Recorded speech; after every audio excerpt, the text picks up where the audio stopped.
E aqui, agora a gente vai dar continuidade com as equipes agora do Firmina, tá? Não sei se a Andrea vai querer fazer uma introdução. Vou sim, professor. Certo, então tá com a palavra.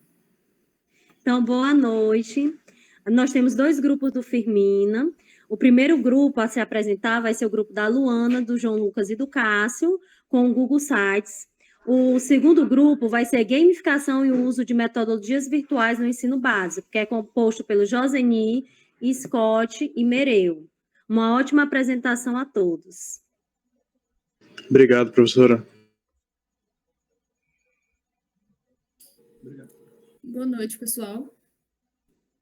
Boa noite. Eu vou iniciar aqui a apresentação Boa noite. e dar seguimento. Só um momento aqui.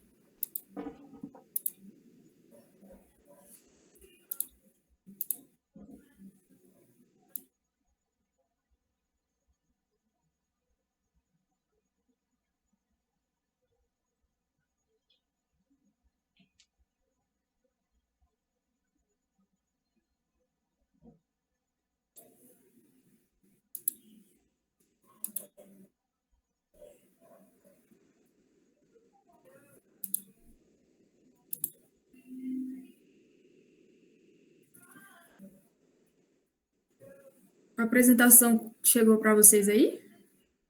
Tudo certo, Lu. Certo. Então, como foi dito anteriormente, o meu grupo faz parte da Escola Núcleo Firmina Sobreira e a gente vai falar um pouco sobre o Google Sites.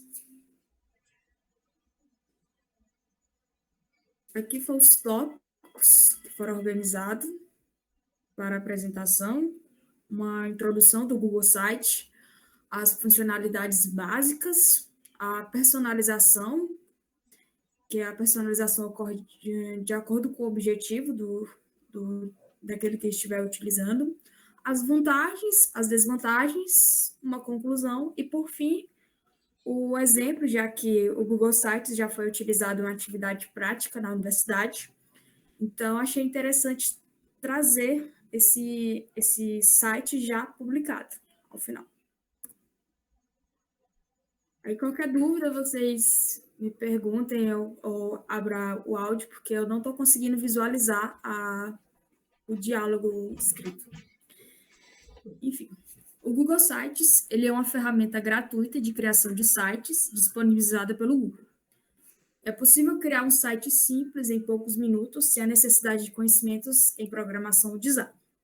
Porque existem várias linguagens de programação que podem demorar um tempo para, caso você não tenha, às vezes, até mesmo conhecimento básico dessas linguagens, como o HTML, como o Python, a linguagem C++ ou JavaScript, podem se tornar bem complexas para estruturar o site, porque você tem que colocar imagens, às vezes você quer colocar links, coisas desse tipo. Já o Google Sites ele já facilita todo esse processo. O processo de criação ele é bastante intuitivo e permite que o usuário escolha entre diversos modelos pré-definidos. O usuário ele pode criar criar um site do zero, por exemplo, nessa parte aqui em branco, que é onde o usuário ele já cria o site já do zero.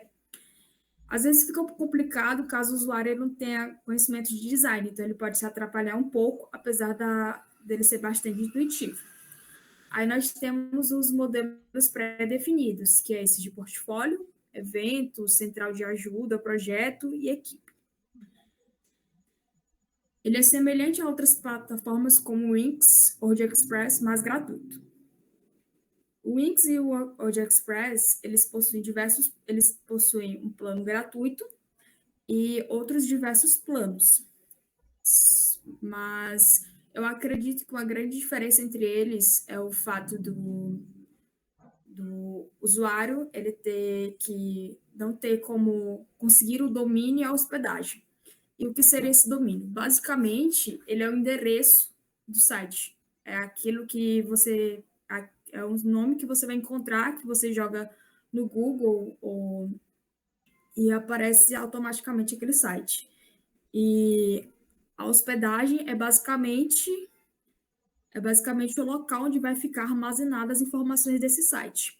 E no Wix e no WordPress ele pode ser mais limitado, diferente do Google Sites. Ele foi iniciado por uma empresa chamada JotSpot e mais tarde comprada e desenvolvida pelo Google para a nova plataforma de sites do Google. Este site não apenas ajuda você a construir um site profissional, mas também hospedá-lo no domínio do site gratuitamente. Mais à frente, a gente vai aprofundar mais isso, mas, por enquanto, essa é a visão geral do Google Sites. E agora eu passo a palavra para o John Cássio.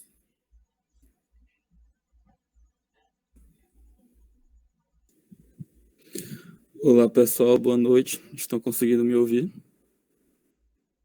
Tudo certo, John. Certo. Só um momento. Pode colocar lá, Luna. Bom, eu fiquei com a parte das funcionalidades básicas do Google Site. A gente aqui vai começar com a parte, assim, editor visual, né? Que o Google Site, ele oferece, assim, um editor visual intuitivo que permite adicionar e editar texto, imagens, links e outros elementos de forma fácil e rápida. Também tem a questão do compartilhamento em tempo real, né, da questão da edição. Ou seja, você pode editar o site junto com o seu colega simultaneamente, né? E outra questão também é que o Google Site ele é integrado com outros aplicativos do Google, como o Google Drive, o Google Maps, o calendário do Google, o Google Sheets e o Google Forms. E também a outra funcionalidade é a questão da compatibilidade com dispositivos móveis, né?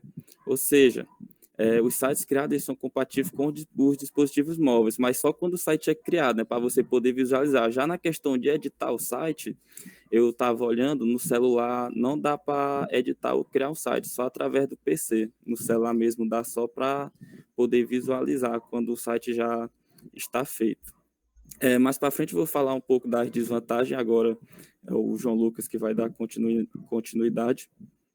E é isso por enquanto. Obrigado, John. A gente vai ficar com a segunda parte, que é exatamente a parte de personalização avançada. A Lu já tinha comentado sobre as outras linguagens, né? De como que a gente poderia estruturar esse site de uma maneira que às vezes fica complicado, porque nem todo professor tem o domínio dessas outras linguagens, né? Como a Luana falou. Então, facilita para a gente, na verdade, ter uma opção onde tem um site, que é muito mais fácil, que é intuitivo, que você vai criar da sua né, maneira, que não vai precisar que você saiba de outras coisas que você não viu, né? Particularmente, eu não sou tão bom com essas outras linguagens dentro, né, do curso. Tem as matérias que a gente aprende, né? Mas é o meu ponto fraco no curso inteiro, qualquer linguagem de programação. Até então, eu tinha já testado isso no ano passado, na verdade. Eu estava com a ideia de, na verdade, gravar um curso inteiro de matemática básica, só que fazer um site antes, né? E eu tinha já tentado nos outros locais que a Luana falou antes. Só que tem esse problema, exatamente, da limitação, que você não poderia colocar X vídeos, ou se você colocasse mais vídeos, que o que era lá limite, que eu não lembro agora quanto era, né? Que você tinha que pagar, né? E aí tem o Google. O Google, ele é uma ferramenta completa que te oferece, além de um Word, além de, enfim, planilhas, e que te oferece um acervo completo, né? Então, para que você não use essa linguagem, na época que eu tentei colocar, o Google Workspace, né, que eles chamam, eles te incentivam a criar, e aí você tem um domínio que você tem, e aí você cria o seu site, e que você pode personalizar da maneira como você quiser. E que, como a Lu mostrou, lá tem os tipos, né? Se você não quiser criar do zero, tem os outros portfólios que você pode montar a partir dele. Além de outras ferramentas que você pode colocar. A Lu colocou ali na direita, né, aquela parte de agenda que tem ali, o que é aquilo. Eu acho que é uma ideia muito legal, porque, claro que nem todo mundo faz, mas é muito comum ter outras pessoas que colocam a sua rotina de horários pelo Google. Então, fica salvo. Então, por exemplo, se das 8 às 10 você não tem nada para fazer ali, né, mas você está você está online ali pelo seu PC, notifica, claro, isso a pessoa dono, né, do site tem que dar esse compartilhamento, né? Então você pode criar uma certa reunião, mandar esse link para outras pessoas e aí você faz uma videoconferência rapidamente de acordo com a agenda de cada um. Então, se você quiser compartilhar sua agenda com outras pessoas para poder encaixar, ou então marcar um horário, terça-feira, das 8 às 10. Então, já vai ter um link programado que vai enviar, que como o John também falou, que você vai poder editar com outro colega para poder construir o site juntos, né? Além do YouTube, que tem como você colocar links, que a Luana já tinha falado também, que é importante na construção de um site. Logo hoje, que até o Cardoso falou no começo, que essa geração de agora ela está muito mais moderna que antes. Então, a gente tem uma necessidade, querendo ou não, de poder se modernizar junto com ela e para poder criar e parar de fazer como antes, que era como se fosse um livro na mesa, sala de aula, o professor chegava e, às vezes, o professor precisa de recursos a mais. E esses recursos a mais, como nessas semanas que a gente estava vendo os outros, né, recursos, fazem parte para a gente poder complementar e fazer. Além de ter pagamentos online que você pode colocar, além de links, né, no YouTube, porque hoje em dia, graças, né, que tem criadores de assim, conteúdo em relação às ciências, que são muito bons, que fazem vídeos que às vezes a gente, como professor, não teria tempo de poder fazer. É uma rotina muito puxada, entra 7 horas na sala de aula para sair 10 ou 8, enfim, da noite. Então, termina que tem criadores de conteúdo, como o Ciência Sem Fim, tem o Pedro Loss, que eu esqueci o nome, acho que é Ciência Sem Fim, não lembro agora. Mas o Pedro Loss é muito bom no que ele faz dos vídeos, dá uma explicação teórica, então ajuda, é um outro recurso a mais que ele pode colocar, que ele coloca, na verdade, que ajuda outros, né, professores para poder encaminhar um link de um vídeo divertido, simples e que dá para o aluno um entendimento melhor, como se fosse um bônus, né? Além de poder, claro, no site você vai querer colocar imagens, então você pode editar cada imagem, você pode estruturar. O Rivaldo falou do Pedro Loss. Pois é que eu esqueci só do nome. E aí você vai organizando, né? Cada um deles da maneira como você quiser, só que de uma maneira mais avançada que você pode colocar, né? E aí o próximo slide seria... enfim, foi mal, sou eu ainda. Vantagens, né? João, quais são as vantagens principais? Vantagens do Google Site é a facilidade de uso, muito prático, muito simples. Como eu falei, se você não tem habilidade de poder criar, de você estruturar um site do zero pelas outras linguagens, é muito mais tranquilo para você poder fazer por aqui. Então, além de ser, né, rápido e prático, é gratuito, né?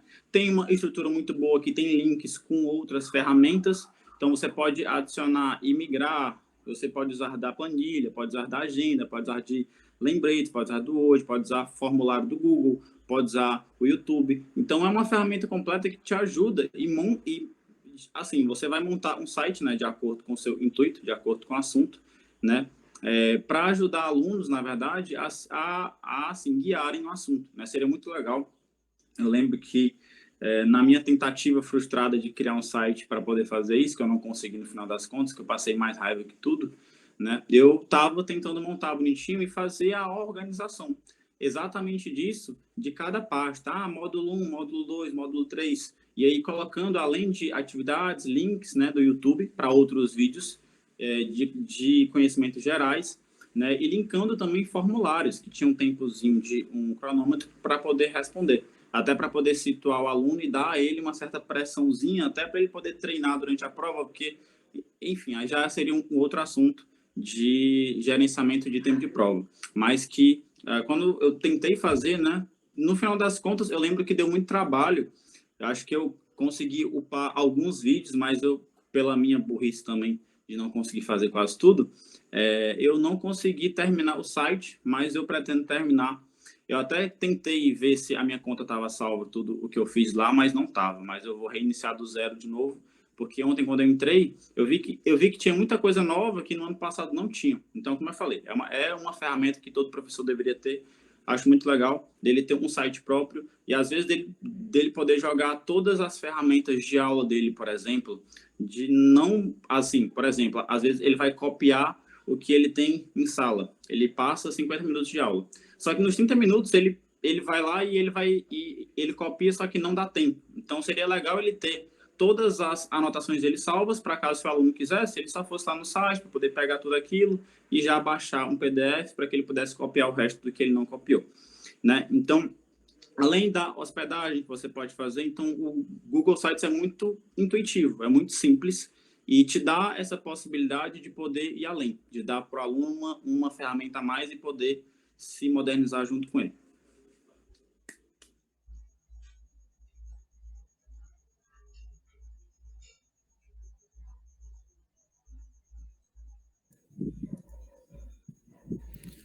Bom, continuando, vou falar agora das desvantagens do uso do Google Site. Apesar das vantagens, o Google Site apresenta algumas limitações, né, como a falta de opções avançadas de design e a impossibilidade de utilizar plugins ou extensões para adicionar funcionalidades extras ao site. Ou seja, a opção de recursos e design são limitadas, ainda mais porque o Google Site ele não é um aplicativo assim que tem uma opção premium, né? Ele é um aplicativo gratuito, é um site gratuito, e por isso ele pode até ter algumas limitações, né? E além disso, por ser uma ferramenta gratuita, o suporte técnico pode ser limitado e não há garantia de uptime ou estabilidade de serviço. Ou seja, com a falta de suporte técnico, pode até tornar difícil a pessoa resolver problemas técnicos do site, né? Sendo que outros aplicativos que fazem sites também podem ser até um pouco melhor nessa questão.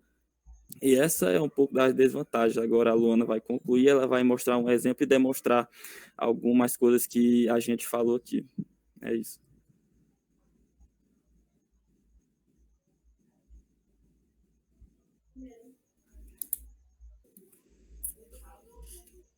Bom, por fim, a gente pode concluir que o Google Sites ele é uma ferramenta útil e ela é prática para a criação de sites simples e funcionais, sem a necessidade de conhecimentos técnicos avançados.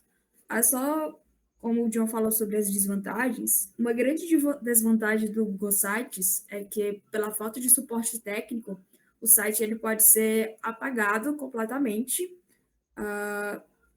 Ele vai ser simplesmente apagado. Aí, no caso, fica muito difícil até mesmo recuperar, apesar de existir todo o backup, mas dificilmente consegue se recuperar. Para usuários mais experientes, ele é possível personalizar o código e integrar o site com outras ferramentas e serviços externos.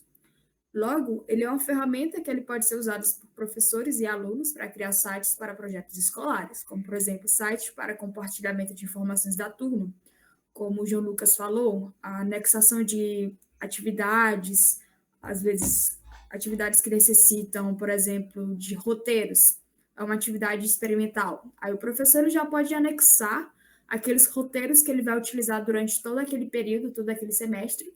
Aí, caso o aluno não tenha dinheiro para ficar, por exemplo, toda hora imprimindo aquele documento, ele pode simplesmente baixar e utilizar aquele roteiro de estudo, aquele roteiro de experimento, na verdade.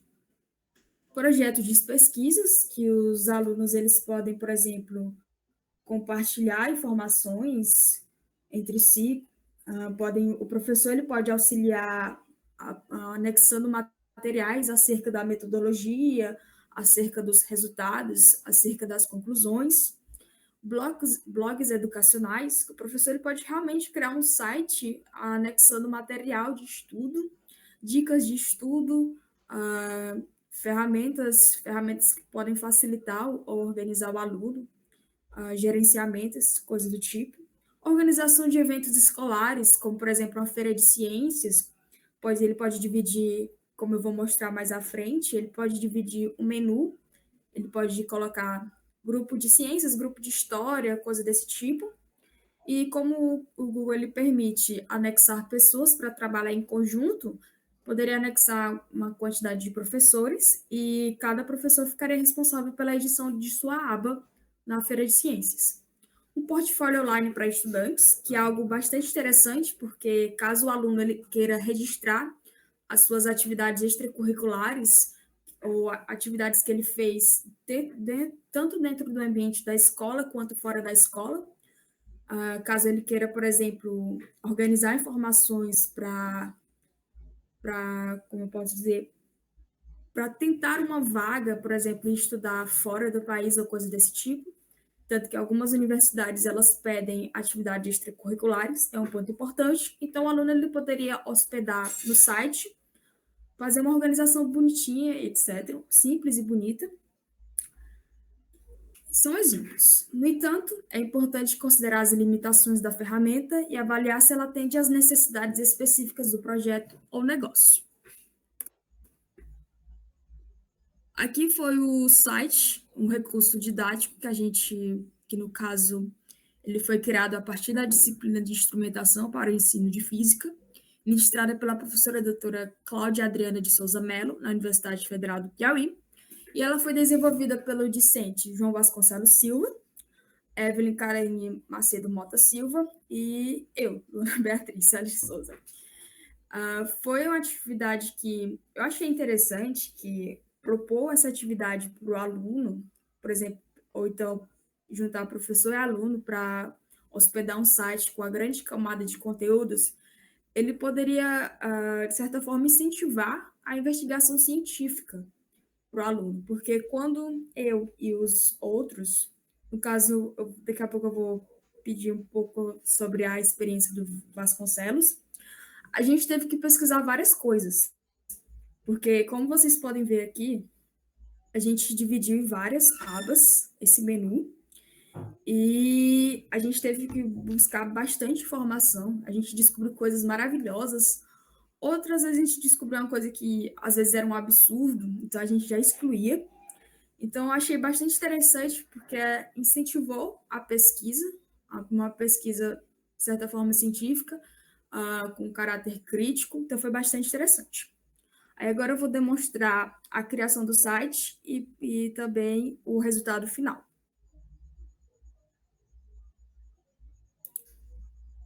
Aqui, como toda ferramenta do Google, a gente utiliza uma conta, pode ser Gmail, Hotmail, no caso, uma conta educacional também, a gente pode logar. Como eu já estou logada, então eu só vou dar início à criação do site, mas basicamente é fazer o log por alguma conta.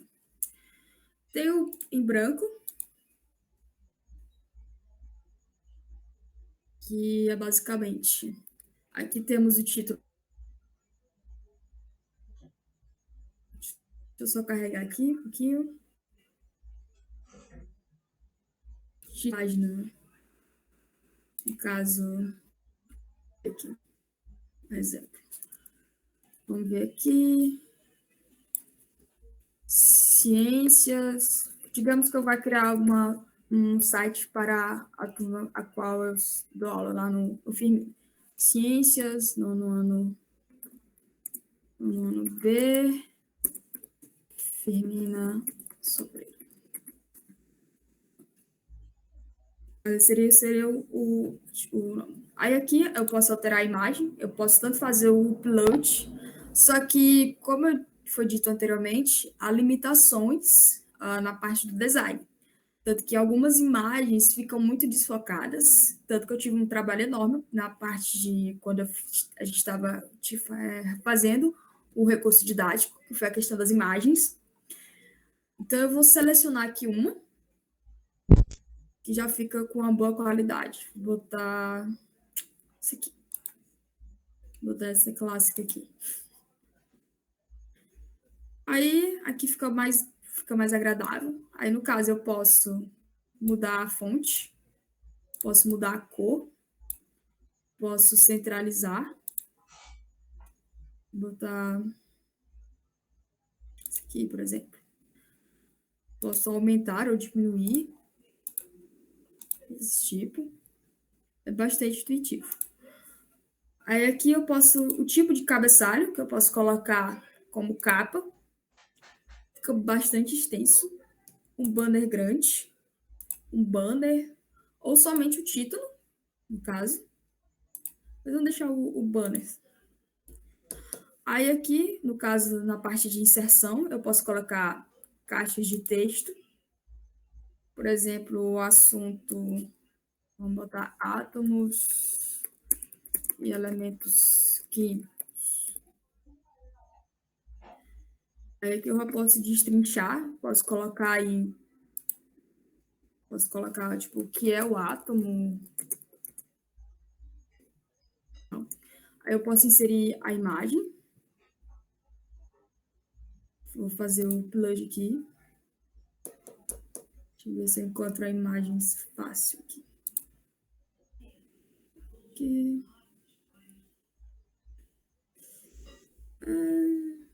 Eu acho que eu apaguei as imagens do coisa. Enfim, vou botar uma imagem aqui, selecionar uma imagem qualquer. Ver se eu acho alguma coisa do átomo.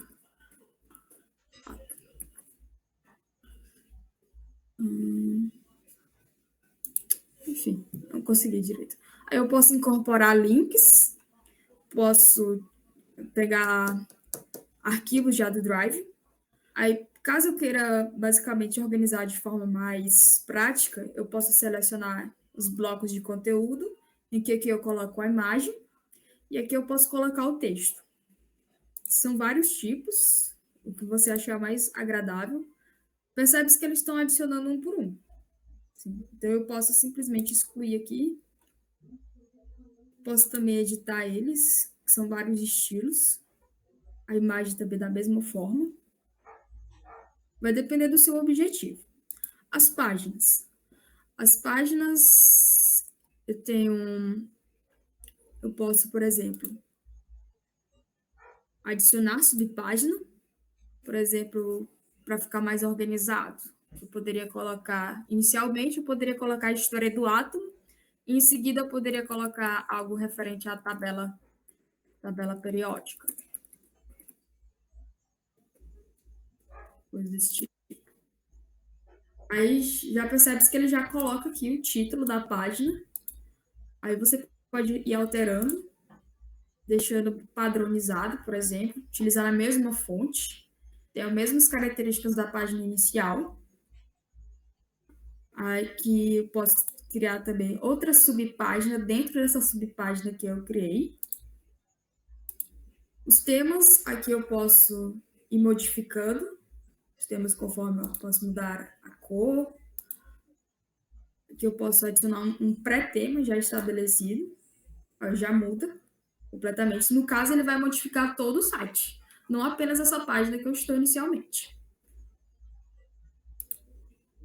Aqui são, como o João Lucas falou, outras ferramentas. Eu posso adicionar gráficos, posso adicionar formulários, posso adicionar planilhas, posso adicionar as apresentações. Tudo isso em função do Google, já que ele é interligado com as outras ferramentas. A agenda, no caso for um planejamento de eventos, então eu poderia organizar essa agenda. YouTube também, colocar links, posso colocar links de redes sociais. Esse divisor aqui é basicamente para dividir o conteúdo. O botão, ele basicamente, se eu não estiver enganado, ele é semelhante ao uso de um super link. O super link, basicamente, você clica no link e ele te direciona para outro local. Carrossel de imagens, basicamente, são imagens mais em movimento. Você adiciona a quantidade de imagens. Um índice é basicamente um sumário. E o grupo recolhível, eu não cheguei a utilizar o grupo recolhível, mas basicamente eu acho que eu adicionaria alguma coisa aqui, alguma atividade, coisa do tipo, atividade 1.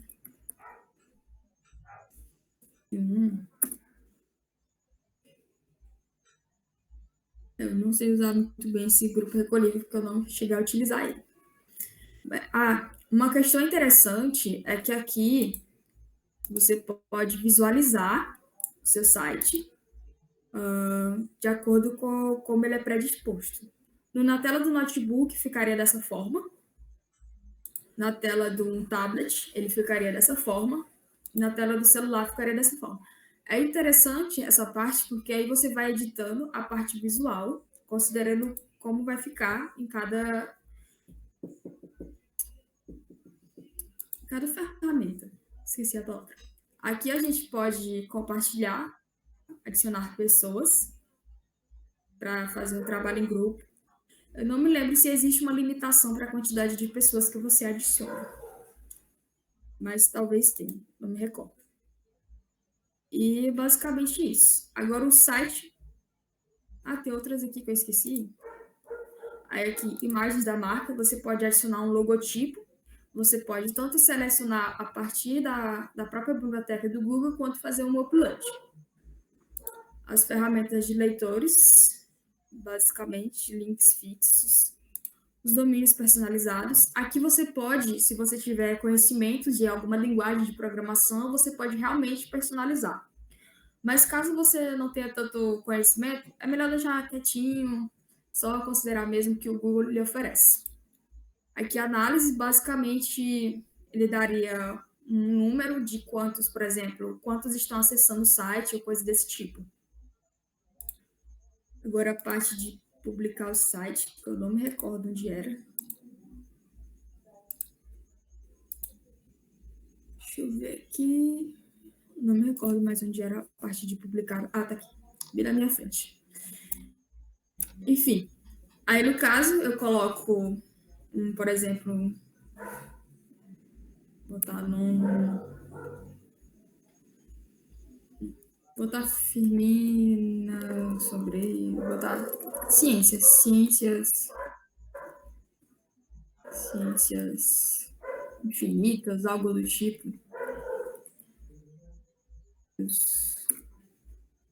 Aí, lembrando que para o endereço do site, ele só considera, parece que, palavras e traços. Não sei se considera números, não cheguei a ver isso. Mas, basicamente, aí no caso era só publicar. Eu não vou publicar esse site, porque já tenho publicado, mas é basicamente isso que acontece. Aí aqui é o que já foi publicado. Aqui, como eu posso dizer, aqui percebe-se que não ficou muito agradável essa imagem, mas ficou muito difícil. Eu acho que eu refiz essa imagem umas 15, 20 vezes. Então, deu para ver o Física Moderna aqui. Pronto. Aí aqui, inicialmente, a gente optou por colocar a história da Física Moderna. A gente organizou essa parte de editar. A gente colocou. Aí aqui, a gente colocou as referências, caso a gente não queira ser acusado de plágio, coisa desse tipo, né? Aqui a gente... Física Moderna para leigos. A gente não conseguiu encontrar tanto conteúdo, que a gente cria uma física moderna menos abstrata, mais simples, já que quando a gente imaginou o site, seria uma física moderna realmente para todos. Foi o único conteúdo que a gente conseguiu encontrar que seja um pouquinho mais fácil, menos abstrato. O Física Moderna Ensino Médio, que a gente colocou. Essa primeira... Percebe-se que tem uma subpágina. Essa aqui seria o material para o professor utilizar em sala de aula. Essa, inicialmente, são para os alunos. A gente colocou dicas de sites para estudo de física moderna. Aí o acervo para os professores. O acervo do professor, eu acredito que foi bem maior. No caso, a gente colocou sites. Colocou os sites. Em seguida... A gente colocou documentos, caso artigos, colocou uma grande quantidade de artigos, de livros, vídeos. Na verdade, a intenção era botar o vídeo, mas a gente tinha pouco tempo. Foi um intervalo muito pequeno para construir esse site. A gente colocou simuladores, tem uma grande quantidade de simuladores aqui, voltados para astronomia, voltados... Esse que a gente até coloca, que é em inglês. Esse aqui é um site da Universidade Federal do Rio de Janeiro. Um site em francês, o FET. Aqui o Física na Escola. O Ofises. Olha, já tem uma grande quantidade aqui. Simuladores. A gente já coloca aqui já, mas como a gente compensou no site para Física Moderna, já colocou as imagens. Caso o professor quisesse adicionar, por exemplo, roteiros, ele poderia adicionar nessa aba, ou fazer uma aba própria. Nossa, mas que muita coisa. O Física Moderna, que essa aí eu vou deixar para o João Vasconcelos falar um pouco. Mas, basicamente, eu vou passando aqui, Ivan. Tá bom. Então, gente, como vocês viram, a gente tentou destrinchar, como o nome do site diz, né? Física moderna para todos. A gente teve essa ideia de fazer uma coisa que englobasse todo mundo, né? Desde o ensino médio até o ensino superior. Então, eu fiquei responsável aí pela essa parte de física moderna para o ensino superior.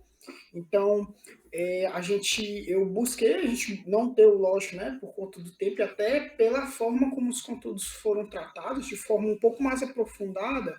Então, a gente tem aí 3 conteúdos de física, né, que é a relatividade, né, do Einstein, a restrita e a geral. A gente vai ter aí o assunto de corpo negro e o efeito fotoelétrico.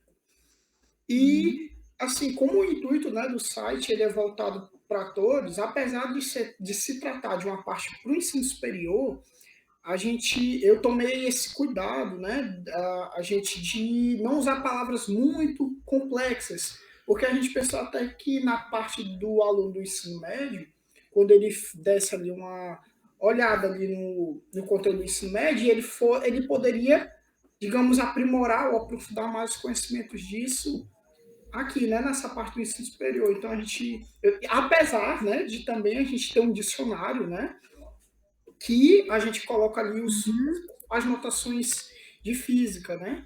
Então, teve umas que eu de propósito, deixei justamente por conta do dicionário, né, para também a pessoa que está procurando ela navegar mais pelo site. E essa foi a temática assim, do site, né. Então, agora eu jogo de volta a bola aí para a Lu, né? Aí, continuando, a gente também pensou, a gente adicionou filmes e séries, coisas desse tipo, para não ficar algo tão, vamos dizer, tão cansativo. Entender um pouco mais, já que a cultura cinematográfica, a cultura pop, está muito presente no nosso dia a dia, e tentar afastar isso da vida do aluno é praticamente inviável. A gente adicionou séries, obras literárias. Esse aqui é bastante interessante, porque esse livro aqui ele foi desenvolvido por outros professores, e por vários professores, na verdade, e ele é disponível online e gratuitamente, e você pode só encontrar o link que eu disponibilizei aqui e utilizar ele, sem fins lucrativos, obviamente. E foi basicamente isso. É interessante porque a gente realmente se viu obrigado a pesquisar inúmeras coisas, a procurar, a colocar grande quantidade de conteúdos, a pensar em como esses conteúdos ficariam abordados, as coisas do tipo.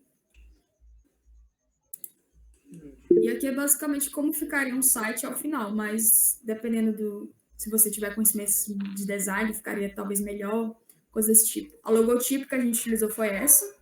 Se não me engano, a gente não criou, a gente utilizou do Canva, tirou do Canva. Inclusive, a parte de imagens foi utilizada na criação do Canva, a gente criou a partir do Canva. Outras imagens a gente pegou do Google Imagens. E foi basicamente isso.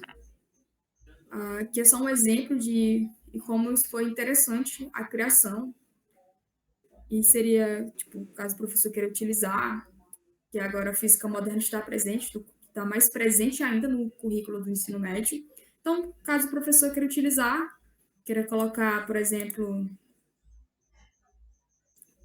que é muito abstrato, queira utilizar simuladores e experimentos, ele poderia utilizar essa guia aqui. Quiser colocar um filme, coisa desse tipo. Então, é bastante interessante por isso. E aqui eu finalizo a apresentação. Caso alguém tenha alguma dúvida, sugestão, coisa desse tipo, estou ouvindo.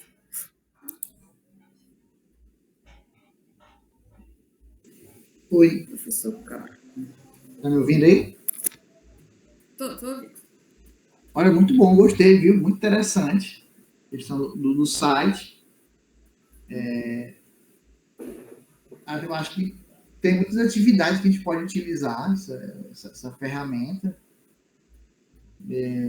Eu estou pensando aqui que na parte de trilhas, algo assim, porque eu já comentei antes, eu estou tentando descobrir como é que faz isso, mas acho que é bem interessante. Agora eu fiquei com uma duvidazinha, bem bestinha mesmo, é essa parte que eu olhei o site, né? Quem foi, rapaz? Acho que foi o Vasconcelos, né, que mandou o site, né? Link do site. Pronto. Obrigado. Eu vi aqui nessa parte do dicionário da física. Vocês dividiram, né? Ali de A a F. Isso é uma limitação que ele tem, a página, né? Ou foi mesmo para deixar mais, assim, vocês acharam que era mais interessante? Porque eu tive essa impressão que era alguma limitação de tamanho ou algo assim. Não, E foi uma aí já vem outra pergunta, né? Existe alguma limitação que vocês observaram ou não? Professor, essa questão do dicionário foi mais uma questão de organização, porque inicialmente, a gente pensou, não, vamos colocar de A até Z, só que quando a gente foi coletar o conteúdo, a gente viu que nem todas as letras do alfabeto, as palavras, não tinha todas as letras, basicamente. Aí, não, bora separar assim, vamos fazer uma divisão, porque fica mais, talvez, intuitivo, mais prático, para que o aluno ou então o visitante ele não tenha que rolar a página por horas e horas, para não ficar muito extenso. Aí a gente resolveu dividir. O Google ele tem algumas limitações. A limitação que eu achei mais ruim, assim, que passei mais raiva mesmo, foi a parte gráfica mesmo. Mas essa parte de adicionar conteúdos, a gente adicionava vários. Às vezes eu tive que retirar uma quantidade de conteúdos para não ficar muito extenso, porque quando a gente pensou na criação do site, a gente não queria deixar muito extenso para não virar um livro, porque o site era mais para incentivar o usuário a procurar mais conteúdo, tanto que a gente coloca artigos, a gente coloca simuladores, coisas desse tipo. Mas essa questão de anexar conteúdo, a gente não viu muito problema com isso. Foi bem prático, fácil, e é isso. Não sei se respondeu. Não respondeu. Eu tenho uma outra dúvida aqui que apareceu. Pode falar. Jesus. Sim, eu vi que foram 3, né? Foi feito a 6 mãos, né? Foi Sim. você, o Vasconcelos e a Evelyn. Acho que a Evelyn não está aqui, né? Não faz parte. Assim, mais duas perguntas. Aí seria quanto tempo, mais ou menos, vocês demoraram para fazer? E aí também lá, 1900 e carneçada, assim, quando foi lançada a internet, tinha uns blogs, né? E aí lá tinha uns contadores, assim, quantas pessoas tinham acessado, né? Para ver essas coisas. Tem isso também, assim, no caso dessa pergunta, para saber se vocês têm ideia de quantas pessoas já visualizaram esse site, ou algo assim. Vocês quiserem também nunca mais olhar. A gente, de vez em quando, olha, porque tem uma ferramenta que é o Google Analytics, que ele faz uma análise. Eu não sei se ele diz a quantidade de participantes. Não sei se o Vasconcelos chegou a olhar, porque ele queria monetizar o site. Não sei se ele chegou a olhar. Professor, é porque a gente estava até pensando nessa questão. Eu brincava direto com elas, que a gente tinha que monetizar o site para a gente ganhar dinheiro, né? Porque, assim, entra até, como o senhor falou aí, na questão da trilha, tem aquela parte de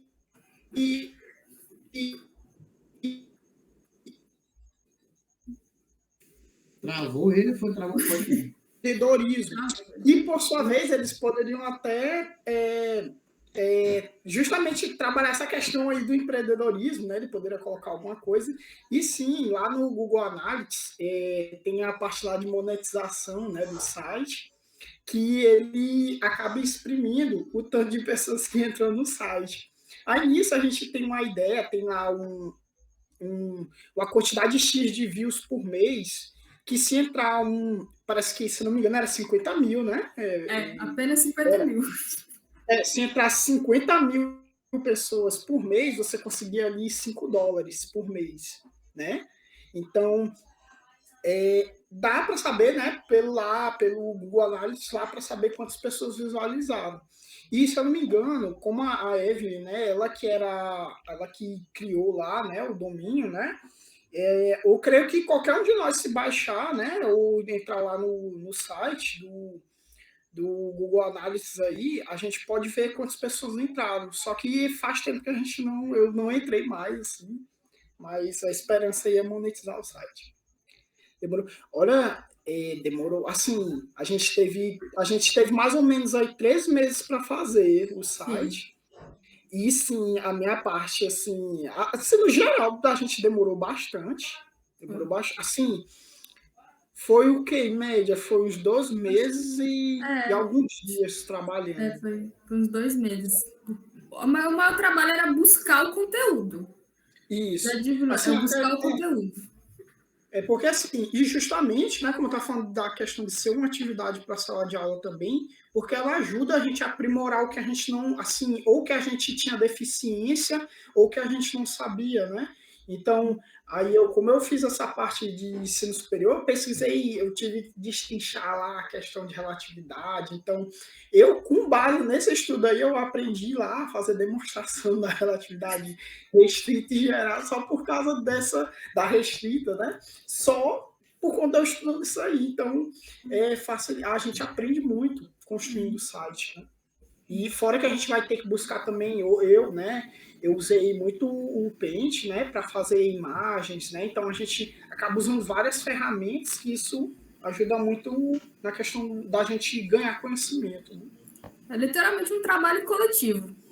Eu encontrei aquele livro lá de super-heróis que fala sobre física nos quadrinhos, e esse livro eu achei maravilhoso, porque ele aborda, tipo, vários assuntos de física e explica. Então, foi um trabalho bastante gratificante ter fazer e ajudou a gente bastante. Então, é bastante interessante. Seja o professor fazer para ele mesmo, ou então ele fazer um projeto coletivo com os alunos.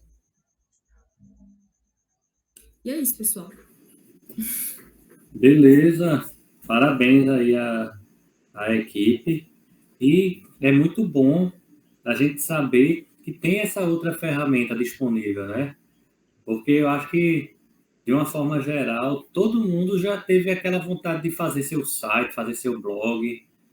Aí, às vezes, vem com a ideia e fica pensando, pô, será que é difícil? Será que não é? E, assim, as ferramentas do Google, de uma forma geral, são bem intuitivas, tá? Então, tudo bem, se a gente quiser ficar no feijão e arroz, no básico, a gente consegue fazer uma coisinha bem simples, mas faz. Aí agora, lógico que se a gente tem mais recursos, se a gente tem mais experiência, a gente consegue fazer uma coisa mais sofisticada, tá? E é interessante porque tudo que a gente falou até aqui é ferramenta gratuita. Aí tem muita coisa bacana que está disponível. Muita coisa aí o Cabral já querendo puxar para a educação, a própria Luana já vendo o site para o Firmina, e assim vai. Aí a gente vê como é que a gente pode fazer as coisas. Aí tem gente que fica fazer o Instagram da minha turma. Beleza, pode ser usado também em rede social, tudo, mas o interessante é ver que tem um mundo de possibilidades. E esse acesso ao mundo digital vai ser cada vez maior. E a gente tem que estar ciente disso e usando isso também ao nosso favor, tá bom? Então, parabenizando aí a equipe, tá? E abrindo já o espaço aqui para quem vai fechar aqui com chave de ouro. Oi, Andréa, pode falar.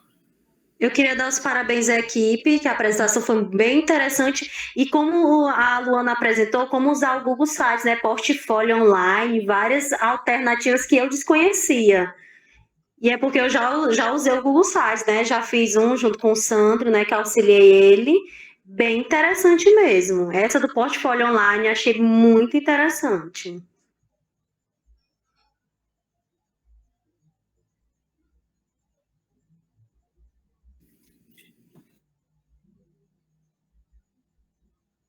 Desculpe, gente. Então, quanto mais a gente mexe, mais a gente aprende, tá? E a gente vê, assim, as ferramentas que tem disponíveis.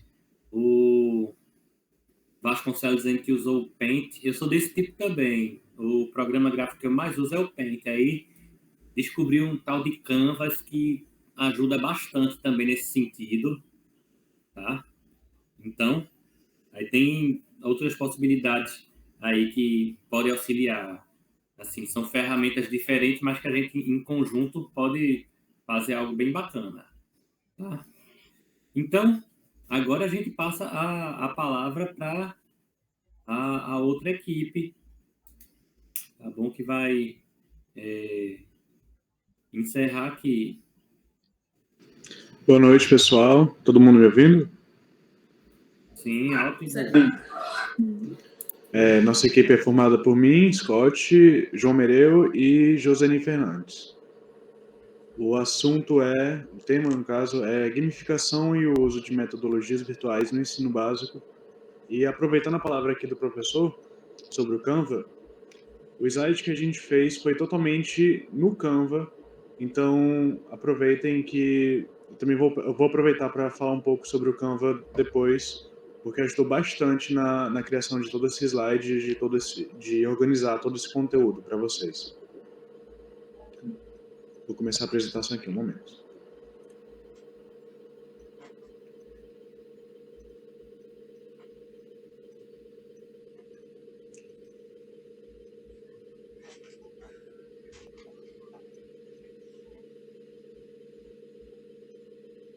Vocês estão conseguindo ver? Ok. Certo, então vamos lá.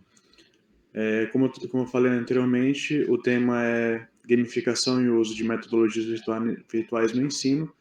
A gente vai falar um pouco sobre o uso dos games, dos jogos no ensino básico, no dia a dia do professor com o aluno, e como a gente pode usar eles, e não somente os games, mas também outras metodologias virtuais, outras ferramentas, como sites e coisas do tipo, para incrementar na nossa prática docente e também para auxiliar nossos alunos no dia a dia, até mesmo sendo bastante inclusivos como professores.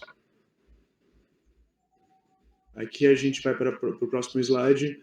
O que significa gamificação e quantas metodologias virtuais?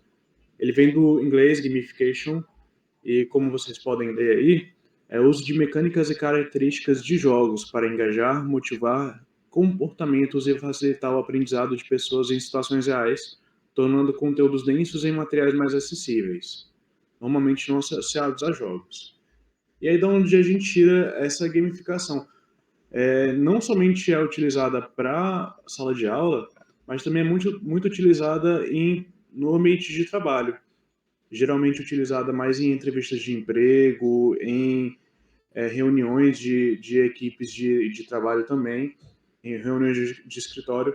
Tudo isso é bastante incrementado, é bastante utilizado pela gamificação, no caso.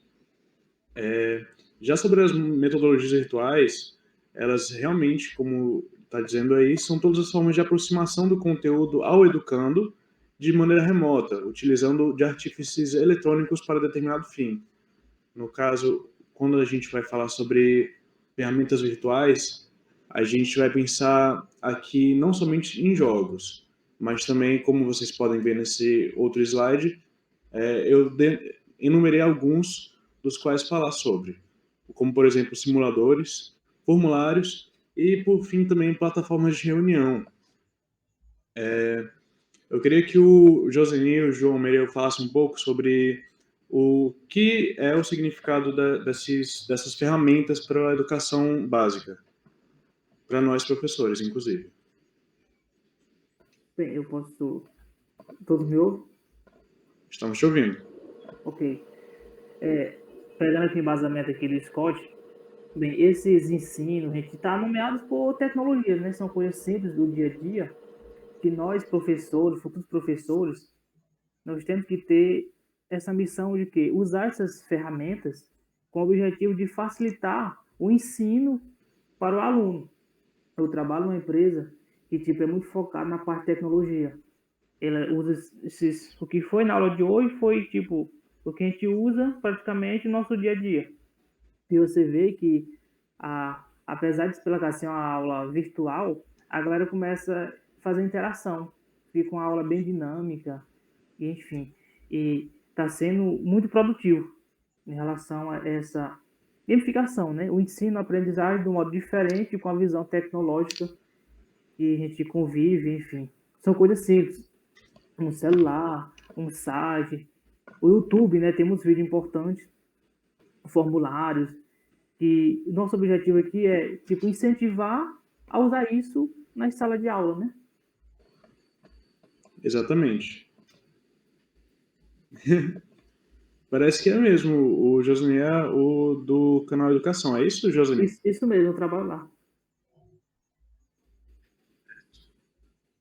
Continuando aqui, então, eu enumerei esses 4 tópicos que a gente vai falar um pouquinho mais sobre, mas já aproveitando para falar sobre as oficinas anteriores, que foram muito importantes, são muito importantes para toda a nossa base como professores. Os meninos falaram de simuladores, que é o que eu coloquei aqui também, a gente vai falar um pouquinho sobre eles. A gente pegou um em específico para falar sobre, mas também agradecendo aí a participação do João Vasconcelos, do Alfredo com a outra plataforma, e também do Cardoso com o FET Simulations, que é o que a gente vai falar sobre. Enfim, quando a gente fala de ensino e de educação, a gente pensa em uma forma de conectar o que o professor quer transmitir para o aluno. E que forma melhor do que jogos e outras maneiras virtuais para essa geração virtual que a gente vive hoje em dia. A gente precisa se reinventar, a gente precisa se renovar, e é por isso que a gente decidiu esse tema como assunto principal de hoje. Aqui falei de jogos, né? São quizzes, perguntas e respostas, e infinitas formas de interagir com o aluno. Eles vêm à cabeça quando pensamos em jogos. Veremos alguns jogos bastante famosos da educação básica a seguir. Sobre simuladores, essa necessidade de praticar o que é visto em sala de aula, e também no quadro ela se torna cada vez maior exatamente por causa desse avanço tecnológico, por causa dessa nova geração bastante tecnológica, que é totalmente diferente do que era antigamente. E aí a gente também vai falar um pouco sobre os formulários e também, como eu já falei, no fim, plataformas de reunião. Também vou falar um pouco sobre outras ferramentas no final. E aí eu gostaria de iniciar uma discussão aqui breve, até porque a gente não tem muito tempo, que eu gostaria de levantar o seguinte questionamento. Como era o ensino 20 anos atrás, como ele é hoje e como ele será daqui a 20 anos? Alguém é apto a conversar sobre o assunto? Gostaria de pedir a participação principalmente dos nossos superiores, que são mais experientes do que nós, professor Andréia, professor Luciano, professor Micaías.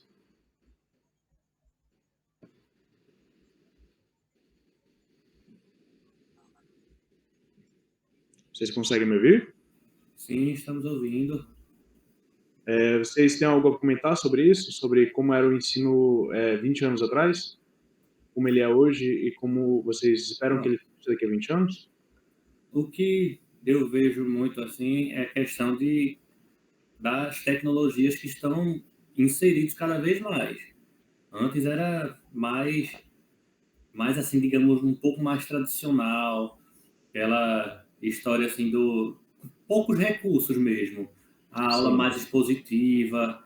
Aí também tinha um negócio que era diferente demais hoje, que é a questão do respeito maior pelo professor, tá? Aí isso era diferente. Aí hoje em dia tem mais recursos. Estou falando não só dos tecnológicos, mas assim metodologias diferenciadas e outras coisas. As fontes de informação são diversificadas, sites. Antes era muito preso no livro, enciclopédia, coisa assim. Não sei se algum de vocês já chegou a usar enciclopédia, mas eu já cheguei a fazer trabalho usando enciclopédia. Hoje em dia, perguntar para um menino que é uma enciclopédia, o menino não vai nem saber. Tá? Inclusive, algumas crianças hoje não sabem o que é você girar a manivela para subir o vidro do carro. Que é uma coisa que mostra assim, o quão avançada está a nossa sociedade hoje em dia, de que coisas simples do nosso cotidiano anteriormente já não fazem mais parte do cotidiano atual. E aí, eu gostaria de perguntar... A André está com a mão levantada, não sei se é desde aquela hora. Eu acho que é desde aquela hora. Não, professor, eu quero falar mesmo. Desculpa, professora. Eu imaginei que fosse desde antes. Pode falar, por favor. É porque o professor falou da enciclopédia, eu também sou do tempo da enciclopédia. É que antigamente a gente não tinha esses recursos como tem hoje, como o professor Micael falou, mas os alunos, eles eram muito mais atenciosos, respeitosos, eles se interessavam mais, liam mais, livros mesmo, físicos. Hoje em dia, um menino, bora ler um livro. Não, pega o tablet, celular, você entrega um livro físico, eles não querem mais ler, não. A diferença é gritante, apesar que muitos têm tecnologia hoje, mas eles não sabem utilizar a tecnologia. Por exemplo, vai fazer um trabalho, o menino não sabe usar o Word, não sabe formatar um trabalho. A gente vê muito isso, o aluno entrega o trabalho quando a gente pede, não, faz digitado, não sabe nem formatar um trabalho, não sabe. Então, muita tecnologia, mas o que eles gostam de utilizar? Instagram, YouTube e por aí vai, né? Que é tanto aplicativo que nem eu dou conta. É verdade. E aí, tendo essa reflexão em mente de como era antes e como é agora, o que vocês esperam de como vai ser daqui a 20 anos? Vocês acham que vai mudar? Vocês acham que vai continuar a mesma coisa? Vocês acham que vai piorar? Ou que vai melhorar? Uma coisa que eu imagino é que daqui a 20 anos o papel do professor vai estar sendo invertido assim, mais como um facilitador mesmo, e o aluno vai ter um papel muito mais ativo. Pelo menos eu vejo dessa forma, até pela demanda da sociedade. Tá? Aí o professor tem que oferecer as ferramentas, indicar o caminho que o aluno vai seguir, mas o aluno tem que ser muito mais autônomo.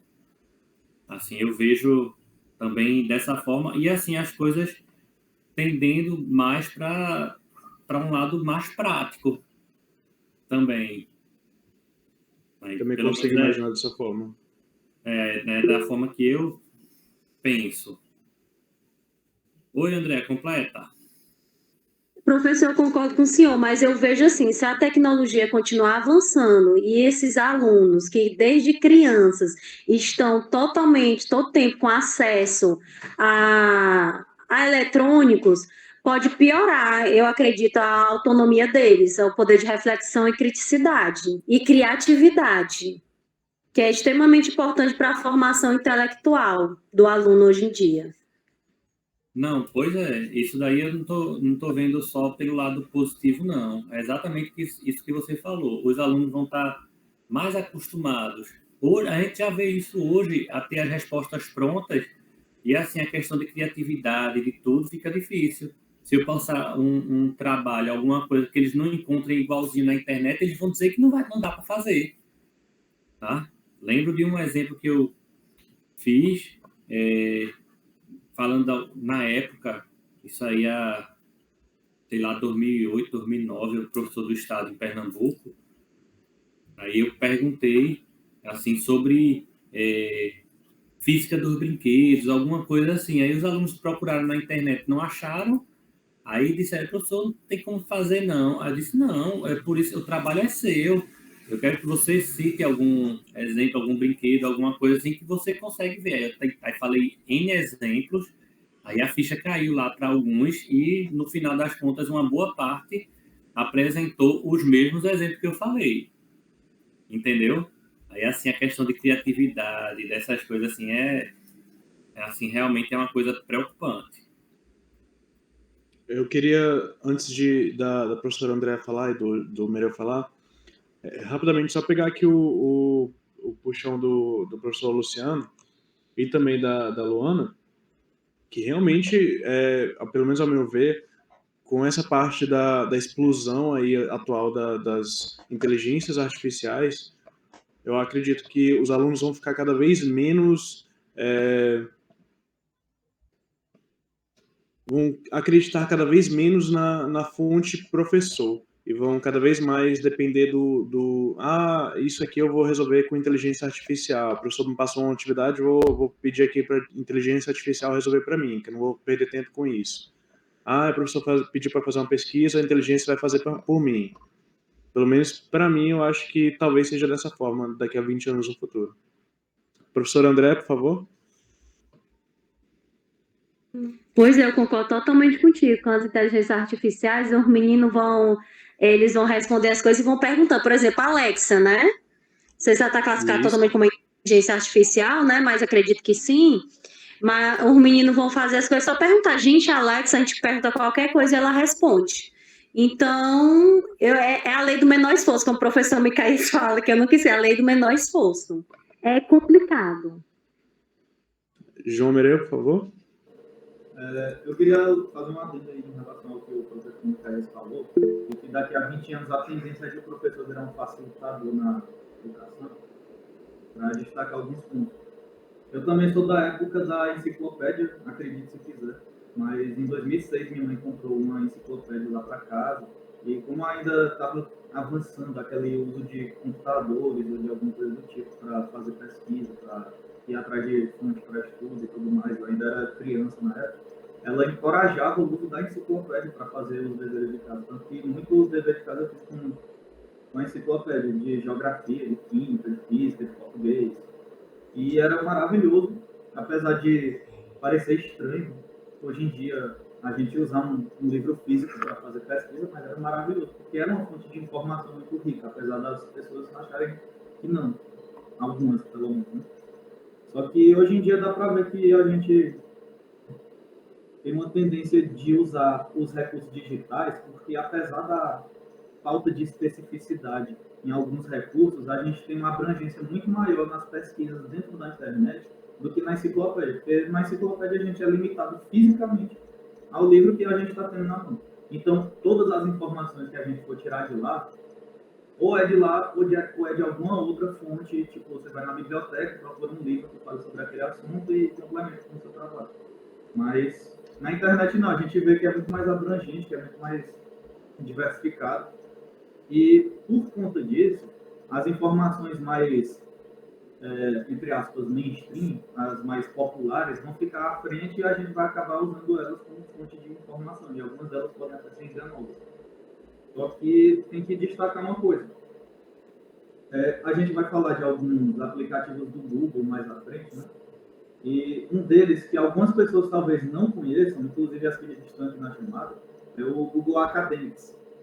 E ele resgata trabalhos acadêmicos de todos os lugares do mundo, sobre todos os assuntos do mundo, e coloca dentro daquela plataforma. E não é tão fácil você ter acesso a trabalhos acadêmicos, porque os pesquisadores ou as universidades não vão querer soltar os trabalhos delas assim ao léu e deixar qualquer pessoa pegar e usar como fonte de referência e fazer alguma besteira, ou então se apropriar dele e tudo mais. O que de vez em quando acontece.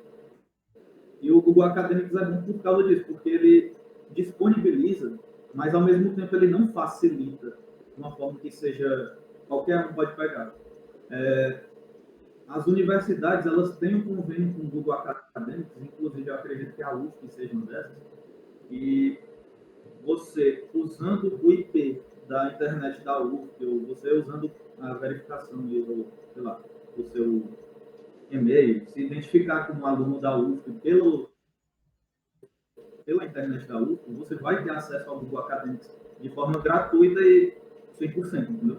Você vai ter acesso a todos os conteúdos, ou pelo menos praticamente todos. Vai poder baixar as pesquisas, vai poder usar no seu trabalho, no seu artigo e tudo mais.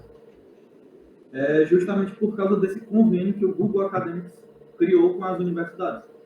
E eu acho que isso é um papel o papel do professor como facilitador, levando em conta esse tipo de recurso, vai ser uma coisa muito importante, porque ele vai direcionar o aluno, seja do ensino fundamental, médio ou superior, a ir atrás da fonte de informação confiável, e não vai ser uma informação que você vai desconfiar ou não, porque ela vai ter algum padrão de acesso, você vai precisar de alguma garantia de que ela está lá disponível para você. Entendeu? É mais ou menos esse adendo que eu queria fazer. E também eu tenho alguma confiança de que o ensino não vai mudar tanto assim daqui para 20 anos. Ele tem a tendência de continuar digitalizado, a gente tem a tendência de perder o livro físico e tudo mais, mas eu acho que o papel do professor em si ainda vai ser extremamente importante no mercado de trabalho. E as coisas que podem prejudicar o papel do professor tem mais a ver com, sei lá, a reforma do ensino médio que foi proposta agora do que algum tipo de digitalização de informação. Porque, de qualquer forma, a gente ainda vai precisar de alguém para orientar. Entende? Então, eu acho que a tendência é a gente continuar desse jeito, abrangendo cada vez mais o digital, mas ainda assim vai ter algum papel crucial do professor, e podendo ser EAD ou presencial, mas de qualquer forma vai continuar desse jeito. A pandemia, inclusive, revelou muito esse tipo de tendência. É isso, eu completo o que eu falo. Eu concordo. Obrigado, Nereu.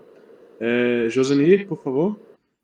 Eu ia falar exatamente, depois que o Scott falou, a gente tem bastante tecnologia e entra uma coisa bastante importante, a questão do tempo. Eu estava até conversando com um professor, e se o vídeo tiver mais do que 7 minutos, a maioria da galera não quer nem assistir, né? Ou coloca na velocidade máxima. E uma coisa bastante importante que eu queria falar era isso. Certo, e é verdade também. Às vezes eu falo por experiência própria, porque antigamente, principalmente no começo do meu curso, quando chegava perto de prova e coisas do tipo, eu botava um vídeo aula de 20 minutos assim, botava no 2.0 para assistir só para pegar o mais importante, porque para mim não era tão importante assim. Mas só depois que eu fui criando maturidade com o curso mesmo, para entender a importância de determinadas coisas para minha formação. Enfim, continuando aqui, gente, a gente começa com as nossas queridinhas, que eu diria. As queridinhas da gamificação. Eu vou citar aqui o Kahoot e o Quizzes. Primeiro sobre, no caso, um geral aqui delas duas, é que ambas são plataformas de games, né? Você pode, como professor, você se inscreve, faz sua conta, cria sua conta, e você pode criar seus próprios jogos. Você pode criar seus próprios jogos e compartilhar eles com outros professores, assim como também pegar o modelo de jogos de outros professores e utilizar eles para apresentar para os seus alunos. E aí, eles basicamente seguem essa sistemática: pergunta, resposta, resultado. Incentivam bastante a competição, e é uma coisa que nós, como professores, gostamos um pouco de incentivar essa competição saudável e até mesmo amistosa entre os alunos, porque a gente consegue ver um interesse maior e uma dinamicidade maior também. Sobre o Kahoot, ele é basicamente a plataforma mais utilizada hoje em dia de gamificação. Ele tem 1,5 bilhões de usuários atualmente ativos, e isso são dados de 2020. Ou seja, em 2023, deve ser um número muito maior do que isso. Kahoot é atualmente a ferramenta mais conhecida no ensino virtual, agindo como uma plataforma colaborativa de jogos educacionais. No caso, professores podem colaborar entre si, fazer vários jogos, professores e alunos podem incrementar seus jogos, ou seja, se você, como professor, estiver interessado em criar um teste para os seus alunos, criar uma competição entre os seus alunos, você pode até mesmo pedir a opinião deles, pedir para eles o que eles gostariam de ver na próxima competição, o que eles gostariam de fazer na próxima competição, para aí incentivar o interesse deles.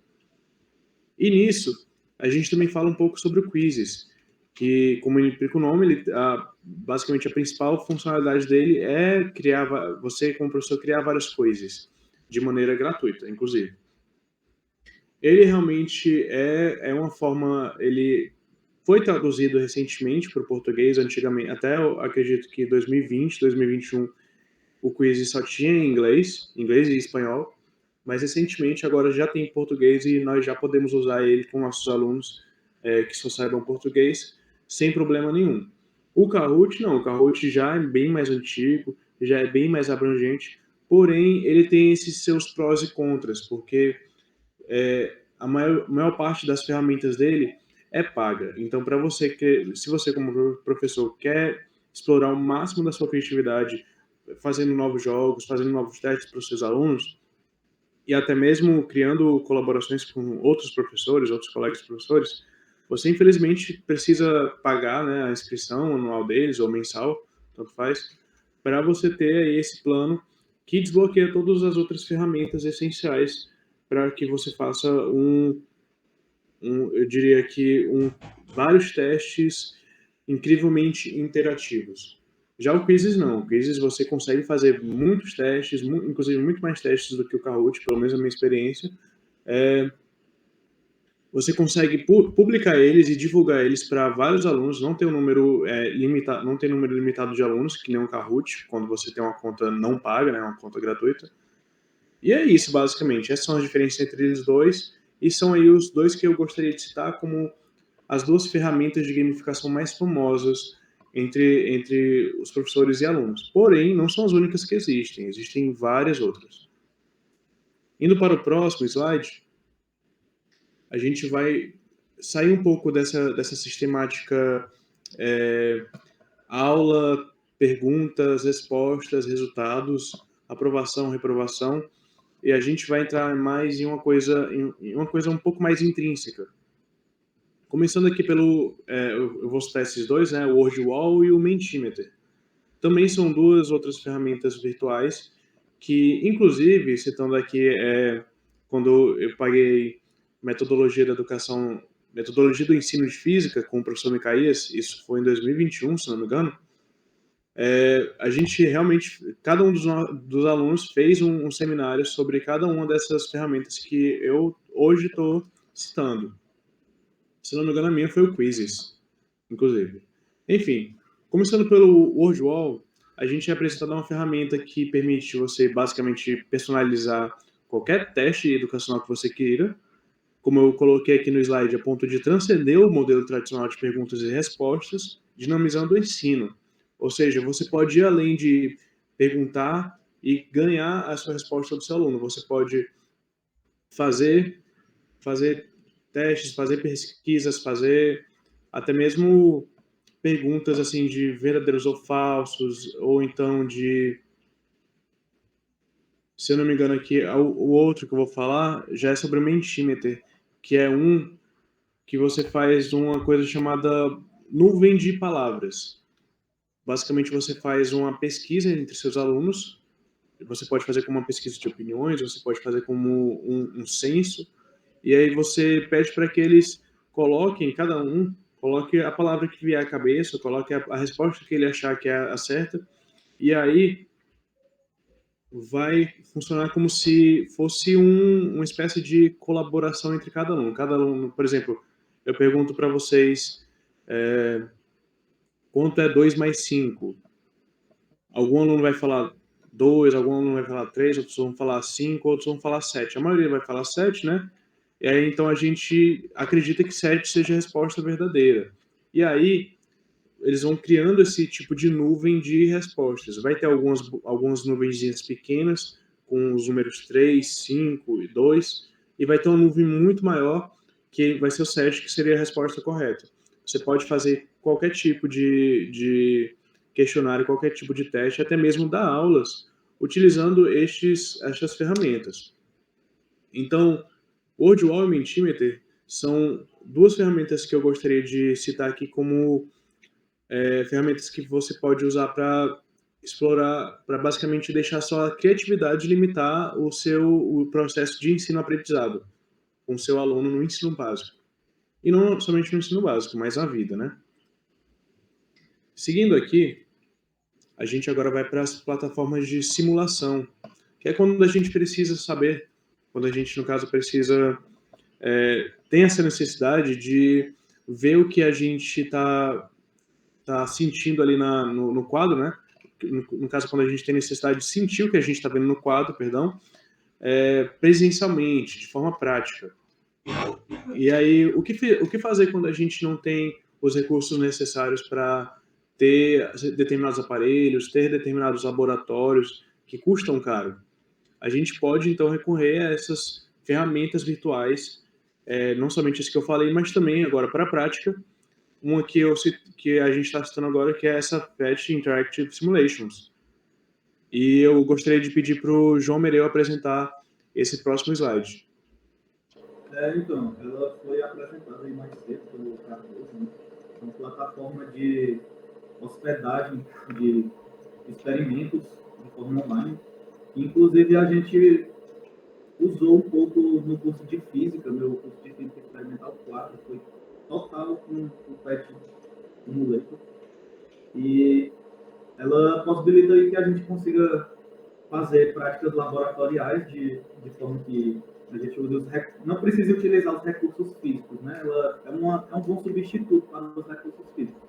Mas, de qualquer forma, ela possibilita a gente ter uma explicação de alguns fenômenos e poder compartilhar com outras pessoas também, poder compartilhar com os alunos, ou com nossos professores e tudo mais. O próprio aluno pode ter acesso ao PET e fazer as práticas de acordo com o que está sendo pedido. Tanto que isso era mais ou menos assim que a gente fazia na hora de fazer os relatórios. A gente fazia lá as práticas, poderia até tirar print também, mas anotava os resultados e mandava os resultados para o professor. E ela também, além de tudo, pode hospedar esse tipo de prática para que, se for algum artigo ou algum trabalho acadêmico de grande porte e use o PET, a gente pode compartilhar com outras universidades, outros formandos, outras pessoas de outros lugares do mundo. Isso aí mostra uma facilidade muito grande no compartilhamento de informações acerca disso.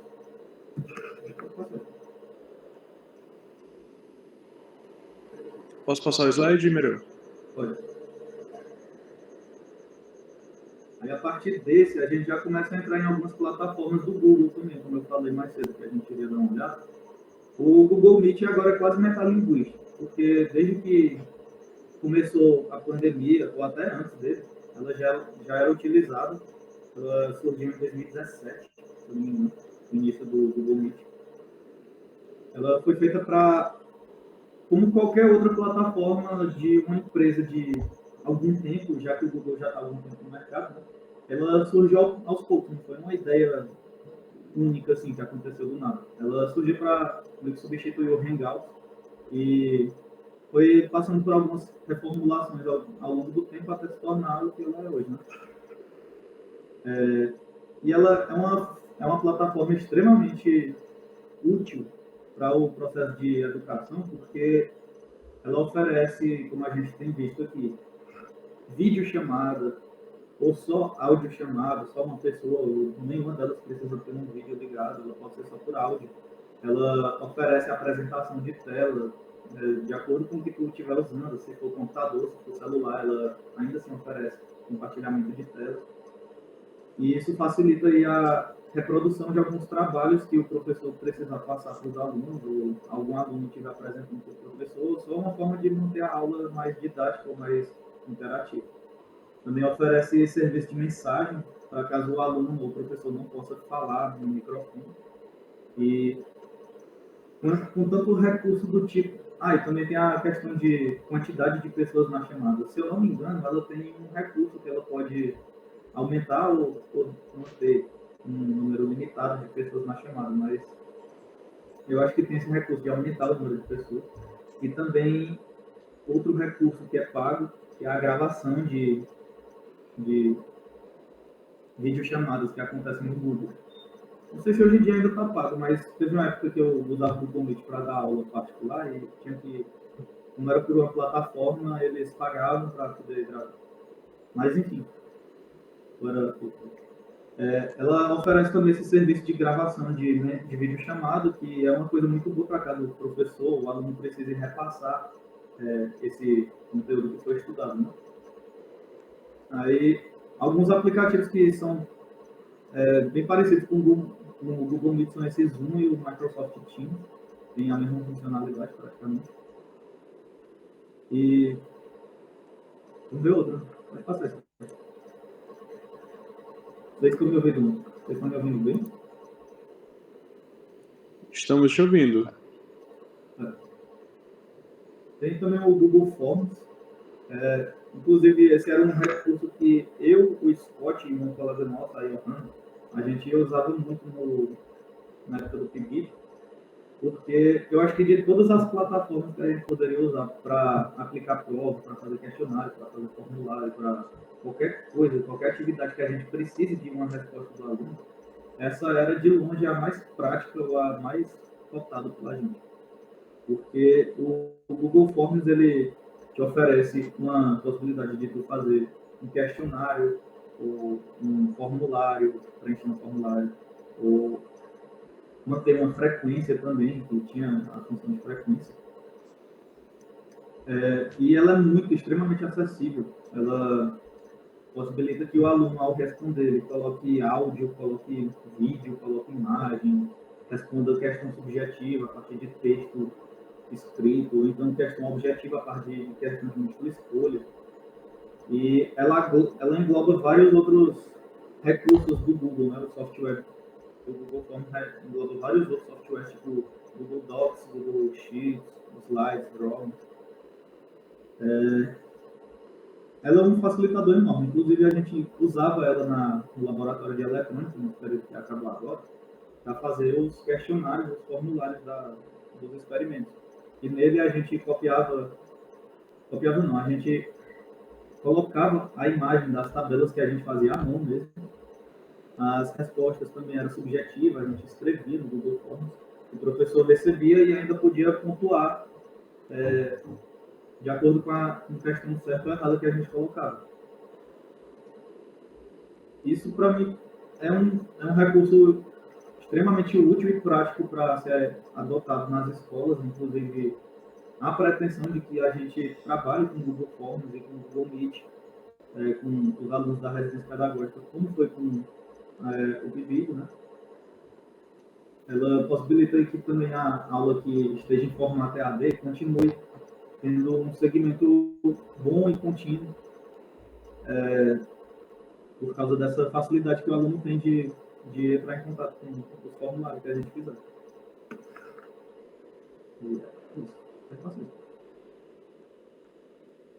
O YouTube também é outro tipo de plataforma que a gente pode usar para ministrar aula. A gente já usa ele, na verdade, nas aulas da residência pedagógica. A gente acaba adotando alguns vídeos que facilitam muito a comunicação com o aluno, porque o YouTube já é um site que praticamente todo mundo usa, de todas as idades. As pessoas que têm contato com tecnologia, com PC, com celular, praticamente todo mundo usa YouTube. Seja para só ouvir música, para assistir vídeo, para acompanhar canal, acompanhar blog, acompanhar podcast. Ele tem todo esse tipo de função, até hospedar o seu próprio vídeo, você consegue. Basta ter uma conta e seguir o procedimento. Mas eu acho que ele é uma plataforma muito boa, porque ele oferece também uma questão de algoritmo. Que os vídeos sobre o assunto que forem mais relevantes, ou que tiverem mais visualizações, ou que forem mais cotados, mais procurados pelos usuários, eles vão aparecer para aquela pessoa que está procurando. Porque essa questão de algoritmo coloca em cima as tendências não só das pessoas, do que as pessoas estão consumindo, quanto as tendências do que você tem de procurar. Se eu procuro muito vídeo acerca de jogo, vai ter muito vídeo novo para mim sobre isso. Ou então conteúdo educativo, ou então conteúdo de ciência da natureza, tudo mais. Ele sempre vai colocar em maior destaque esses conteúdos. Assim que eu entro na página inicial do YouTube. E ele é muito bom porque é muito familiarizado por todas as faixas etárias, praticamente, hoje em dia. E os conteúdos que tem nele, eles passam por uma certa verificação também. Alguns, pelo menos, né? Porque tem outros canais no YouTube que já se mostraram muito populares e muito absurdos, né? desconstrutivos educacionalmente. Mas, enfim, alguns deles são realmente muito bons e por ele ter uma facilidade de acesso e por ele colocar mais destaque naqueles que são mais procurados, que são mais relevantes, ou que eles têm mais, algum conteúdo a mais para ser apresentado. É uma vantagem tanto para quem está consumindo, quanto para a pessoa que está expondo esse tipo de conteúdo, porque ele oferece uma certa remuneração, uma certa monetização para a pessoa. A partir dos anúncios aí que ninguém gosta, inclusive. Mas esses anúncios até são importantes, porque não é todo mundo que vai ter uma conta premium no YouTube, que vai assinar e pagar mensalmente para ter acesso ao conteúdo mais dele. Então, os vídeos que estão sendo consumidos por esse tipo de pessoa precisam gerar alguma renda para estar fazendo o upload do vídeo, para estar colocando disponível. Porque ele depende de material, de gasto, do tempo, de um bocado de coisa para colocar o vídeo. Então, essa forma de monetização pelo YouTube eu também acho muito prática para a pessoa que está disponibilizando o conteúdo. E pode passar isso. Antes de passar, eu queria fazer só um adendo aqui, o que tu falou, que é sobre no caso, a titulação, né? YouTube, utilizando o mainstream como forma de inclusão. Meio que, em determinados momentos, a gente, por conta da nossa realidade, principalmente aqui já parafraseando a realidade que a gente está vivendo como professores na Firmina Sobreira, até então, era uma escola que estava em reforma, né? Então, os alunos a única opção dos alunos era ter aula remota, basicamente. Porque a escola não estava estruturada para ter aula presencial. Agora a gente vai ter aula presencial a partir de amanhã, se não me engano, ou a partir de quarta, mas acho que é a partir de amanhã mesmo. E vai tudo voltar aos conformes, pois a reforma já acabou. Mas enfim, e aí o que a gente estava utilizando? Eu, o Mereu, o Joseni, a Luana, o Cássio e o João Lucas. Basicamente, vez ou outra, nos nossos planejamentos de aula e até mesmo nas nossas aulas, era simplesmente uma aula utilizando conteúdos disponibilizados por criadores de conteúdo educacional no YouTube. A gente disponibilizou via grupo do WhatsApp com as turmas que a gente estava dando aula, de forma que fosse mais fácil para eles acessar esse tipo de conteúdo. Porque uma coisa é você, como professor, você fazer uma reunião no Google Meet, chamar todos os alunos de uma escola pública, inclusive, e não contar com a realidade que cada um pode estar passando no momento. Então, você tem uma turma ali de 60 pessoas, de 60 alunos, o alcance que você vai ter fazendo uma chamada, por exemplo, uma reunião no Google Meet, não vai ser o mesmo que você mandar um link no WhatsApp e no caso, engajando os alunos, juntamente com os pais, né, a participar dessa conversa, a participar dessa aula.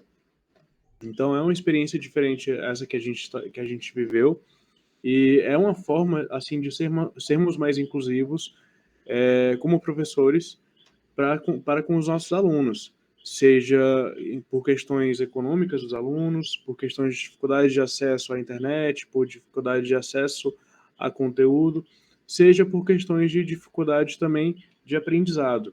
Então, a gente sempre tem que pensar em como se renovar para que a gente consiga extrair o máximo do potencial dos nossos alunos como aprendizes.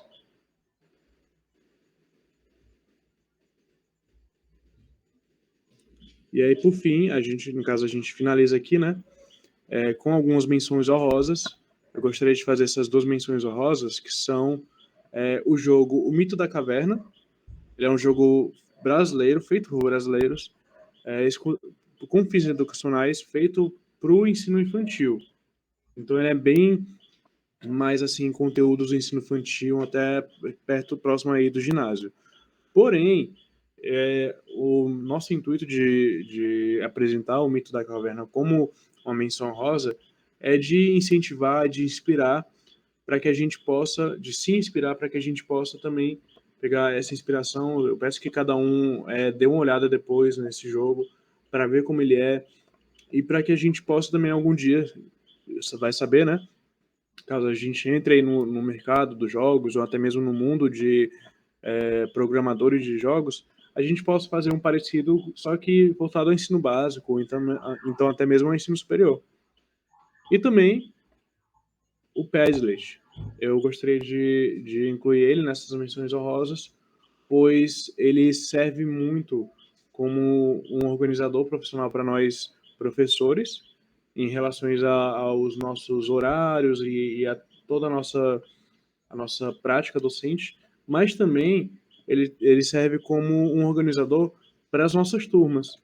Nós podemos conseguir organizar nossas turmas melhor usando o Padlet, pois ele é uma ferramenta que, eu não sei se vocês são familiarizados com o Trello, né? Que é basicamente uma ferramenta que faz planilhas, que faz, assim, meio que uns post-its para você, virtuais, para você lembrar do que você precisa fazer, das datas e tudo isso. E aí também a gente tem as referências de como a gente fez, como a gente produziu todo esse conteúdo, de onde a gente tirou, e também de onde a gente estudou para trazer essa apresentação para vocês. Gostaria de pedir para o Mereu e para o Josani incrementarem com mais algo, caso queiram falar, e a gente finaliza por aqui. Não, eu só queria, tipo assim, muito produtivo nessas palestras, todo o nosso grupo, enfim, os grupos anteriores, que, tipo, nós professores, né, existe vários mecanismos para nós facilitar o ensino, a aprendizagem na sala de aula. Uma coisa que você vivencia o nosso dia a dia, tipo, nós estamos trabalhando muito com o WhatsApp na escola da Firmina. E você vê que, tipo assim, cada escola, cada nível de aprendizado tem seu mecanismo. O Scott até falou a questão da escola pública, né? O WhatsApp, assim, do meu ponto de vista, fica lá no topo. E enfim, eu só quero agradecer e incentivar, né? Que nós, professores, usem essas ferramentas no nosso dia a dia para o ensino.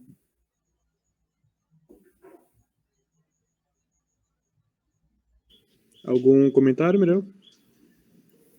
Não, eu queria só agradecer muito a oportunidade de ter apresentado esse tipo de coisa e agradecer também porque ele é um pouco, ele reforça um pouco não, ele reforça bastante a importância de esse tipo de plataforma para a gente ter um ensino melhor, mais diversificado, mais facilitado, até por questão das limitações físicas também, né, da pandemia e da reforma na escola, para o aluno não perder tempo, um tempo este que poderia estar sendo usado para aprender alguma coisa.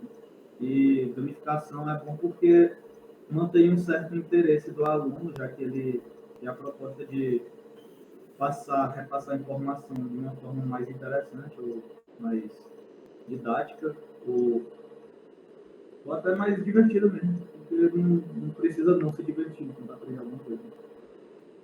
E é importante a gente ter conhecimento desse tipo de recurso, porque ele facilita bastante o aprendizado, a educação. Até porque a tendência é que se torne mais digital do que presencial, né?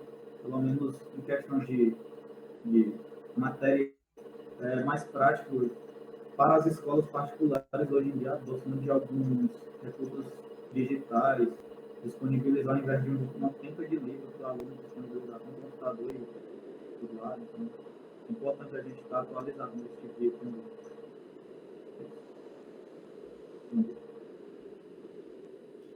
Obrigado, Mereu. Antes de finalizar também, e também de pedir as opiniões de cada um de vocês, se possível, eu gostaria de deixar uma reflexão. Como nós, professores, como professores, podemos fazer para inovar cada vez mais o ensino e reinventar cada vez mais ele para que ele consiga, para que nós consigamos também acompanhar como professores. Fica esse questionamento para todos e essa reflexão. Obrigado, pessoal. Pois é, quero parabenizar aqui o grupo, tá? Assim, apresentaram várias outras ferramentas e também deixar uma reflexão aqui, né? Já que o Scott veio com essa reflexão de inovação, tudo, que uma aula, para ser inovadora, não precisa, de repente, estar usando um recurso tecnológico. Basta uma abordagem diferente. Por exemplo, se a minha aula é só eu preso no quadro, uma aula expositiva não dialogada, a partir do momento que eu abro o espaço para o aluno expor a opinião dele, pergunto o que é que ele sabe, o que é que ele já viu, essa aula passa a ser uma aula inovadora, pelo menos em relação às minhas aulas, É às verdade? minhas aulas corriqueiras. Aí fica assim essa reflexão aqui também, que assim, até para a gente não ficar no mito, né, de a aula boa, uma aula assim tem que estar usando recursos tecnológicos. Não necessariamente. Eu posso não estar usando recurso tecnológico nenhum e ter uma aula que faça a diferença que o aluno não esqueça para o resto da vida dele, entendeu? Aí isso é interessante a gente ver assim a questão da valorização do aluno enquanto pessoa, da valorização do que o aluno já traz, tá? A partir do conhecimento prévio dele. Então, para ele se sentir valorizado, aí isso é importantíssimo, tá bom? E se a gente puder, além dessas coisas, estar fazendo o uso de ferramentas tecnológicas que acabam sendo visualmente atrativas, que gerem a gamificação, desculpe, melhor ainda, fica uma aula muito mais completa, muito mais dinâmica. Tá? Oi, Andréa, pode falar. Eu gostaria de parabenizar o grupo pela ótima apresentação, domínio de conteúdo, e que trouxe bastante informação e reflexão acerca do ensino como facilitadores. E é muito interessante que os alunos, tanto todos os grupos que apresentaram, como eles já têm um domínio de conteúdo, de ferramentas que eles podem inovar na sala de aula. Quando eu saí do curso de Física, eu nem fazia ideia de novas maneiras, metodologias ativas, para inovar na sala de aula. Eu fui aprendendo com o tempo e eles já sabem. Olha como vai se tornar a sala de aula bem mais criativa com essas inovações. Parabéns a todos que apresentaram hoje e aos meus meninos, né, que eu acompanho no Firmina Sobreira. Que massa, viu? Parabéns. Pois é, Andréa. É muito bom o seu depoimento. E aqui fica também, né, evidente para os residentes, desculpe, que nesse momento aqui também eu, os preceptores, todos nós aprendemos também com vocês. Então, isso é legal demais. Isso aqui é um curso de extensão, é uma troca. E assim, e como que é importante a gente criar esses momentos, tá bom? Eu sei que teve alguns aqui que para sair a apresentação foi muita exortação, né? Vamos, meu filho, vamos, querido, vamos, tal. Mas, assim, talvez estava escondendo ouro, tá bom? Então, tenho certeza que todos têm coisa para colaborar, tem reflexões para fazer, tem experiências para compartilhar. Isso é importante, tá bom? E assim, e sem falar que vai ajudando vocês a serem forjados como professores, que vocês vão expor, vocês vão apresentar um conteúdo, e inclusive um conteúdo que não é corriqueiro de estar sendo falado, tá? Isso é bacana demais, tá bom? Então, parabenizando aí todo mundo que apresentou hoje, os que já apresentaram no decorrer do curso, e quero agradecer aos que participaram, tá? Espero que tenha sido um momento bem válido, tá? Tá bom? Então, muito obrigado, gente. Gostei demais do que fizeram, do que apresentaram, e eu fico feliz que essas apresentações Assim, eu tenho certeza que não são só apresentações para esse curso.